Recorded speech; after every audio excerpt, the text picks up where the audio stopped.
Hello everyone, my name is Alexey, and today we will talk about how we need to store objects in React state. Unfortunately, a lot of developers, especially beginner developers, store wrong information in state.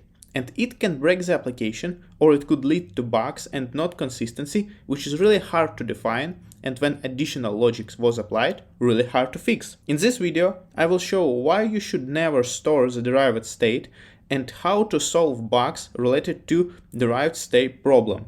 Please like, and let's go to the application and example. Okay, let's talk a bit about preparation. So I've created a React application with a React JavaScript preset. So it's default with a React app. And I've added specific logic to app.jsx and styles for app.css.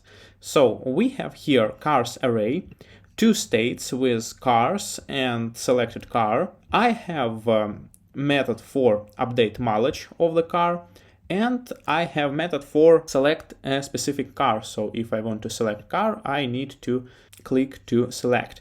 And layout for selected car, so it's h3, and also block for car, so it's just a div with car brand, car model, and mileage. Also two buttons for updating mileage, so mileage +1, and for select a specific car, so we can select Rolls-Royce, select Ford, etc. And that's it. Also I have one class, it's car item. It has display grid, grid apply columns, gap, and margin bottom. You can pause the video and copy this code if you want to follow me through this video. That's my preparation. Let's figure out what the problem in this code. Okay, and let's figure out what the problem in this code, because we have cars array, we have cars, we have selected car, we have function for update mileage, function for select car, also our layout. We can update mileage, for example, for Ford Fusion, for Subaru Forester, we can select the specific car, and all is okay.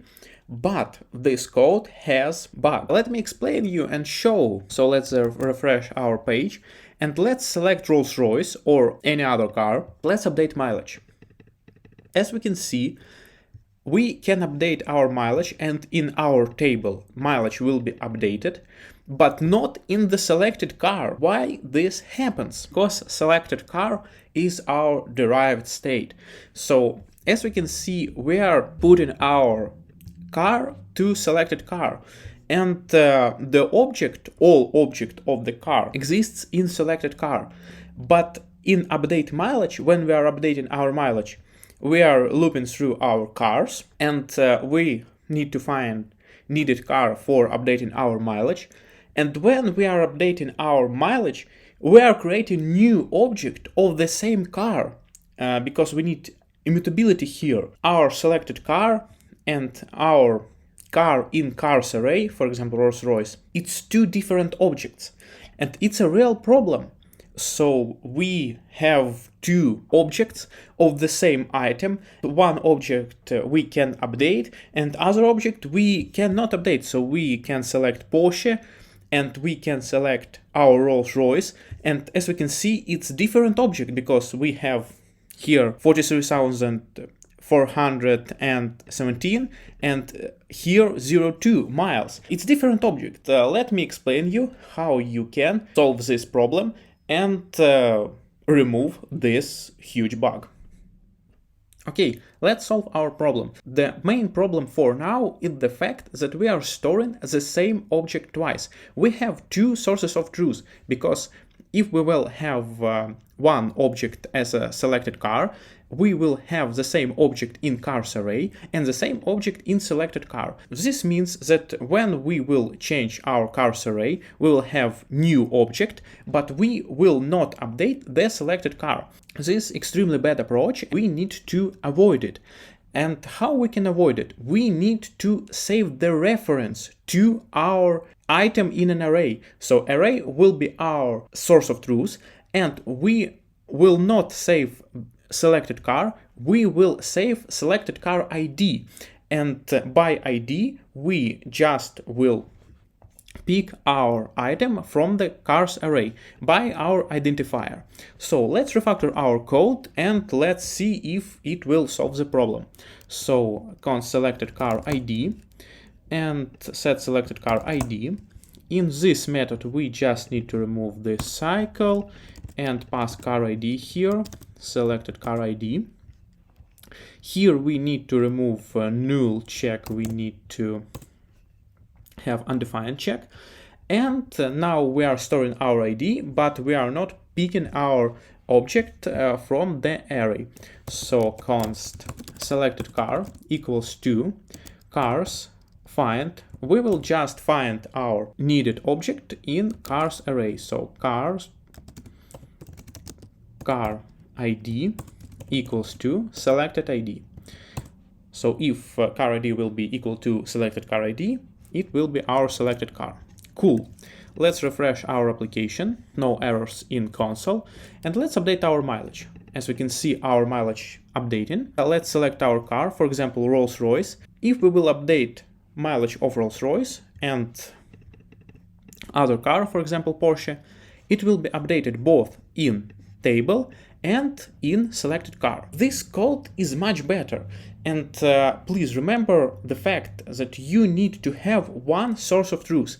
And if you need to have a reference to a specific object, etc., just store the ID of this object and then just pick this object from a specific one place. Do not store different copies of one object. Cool. It's our solution. But this code also has one problem, and it's problems with performance. So now we have two use states. If we will have state, for example, for our theme, for our other settings of application, if we will change those states, our selected car will be recalculated every time. So we will loop through cars with find method and pick a selected car. We need somehow to improve the performance of our application. Let me show you how you can do it. Okay, let's move to the performance consideration, and as I mentioned before, we will recompute selected car every time when our component will be re-rendered. It's simply not okay, because we will recompute our selected car, maybe even for our theme changed and our some state in Redux will change, etc. So it's not related to our selected car, but we will recompute it. How we can handle it? We need just to wrap it into useMemo. So we need to firstly import it, useState, useMemo, and wrap our functions. So we need to write useMemo. And firstly, we need to pass function which will produce our car. And then we need to pass array of dependencies. In array of dependencies, we will have cars, our array of cars, and our selected car ID. So we need to recompute our selected car when we will change our selected car ID. And that's it. And let's refresh our application, and as we can see, all is working. Yes, all is okay. We can see changes for now because we have only 4 cars, but if it will be thousands and thousands objects, it will be noticeable, and you really can improve the performance of your application, and users with old and not so powerful devices will use your website or web application with comfort, and it's pretty important. Okay, that's it.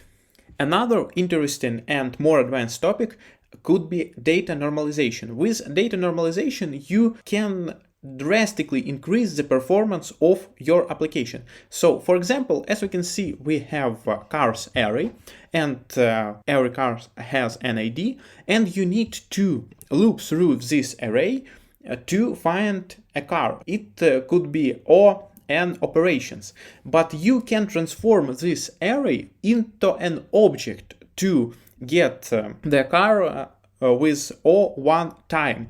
So, for example, I have 2 articles about frontend normalization. So as we can see, in normalized data, we will have object with key ID and value of object.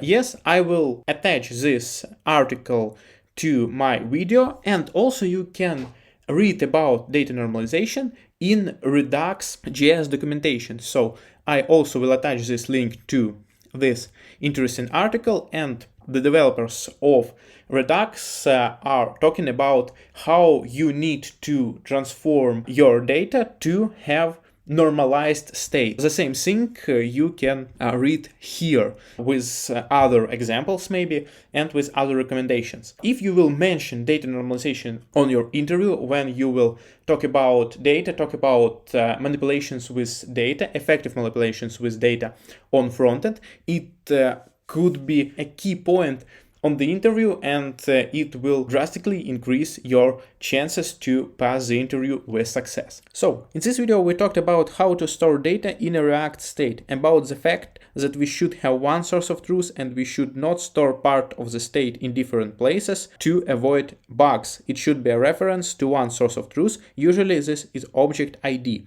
We also looked at how we can improve the performance of our application through useMemo, so as not to recalculate our selected object for any re-render of the component, and we even touch on the topic of data normalization. Let me remind you that all links are in the description. So please like, subscribe, stay tuned, please check the description and follow my Telegram channel. Bye.